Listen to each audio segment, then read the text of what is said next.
Targeted chemotherapy म्हणजे काय?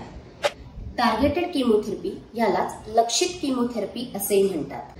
ही chemotherapy cancer पेशींमधल्या विशिष्ट वैशिष्ट्यांवरती हल्ला करून त्या पेशींची वाढ तसेच त्यांचा प्रसारही थांबवते।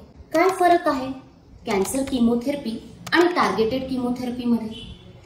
कॅन्सर किमोथेरपी ही निरोगी तसेच कॅन्सर पेशींवरती पण हल्ला करते, त्यामुळे कॅन्सर पेशींबरोबरच निरोगी पेशी सुद्धा मारल्या जातात। परंतु टार्गेटेड किमोथेरपीमध्ये ही किमोथेरपी कॅन्सर पेशींमधल्या विशिष्ट प्रथिनांवरती किंवा जीन्सवरतीच हल्ला करतात, त्यामुळे निरोगी पेशींचे रक्षण होते आणि कॅन्सर पेशींचा प्रसार आणि वाढ ही थांबली जाते।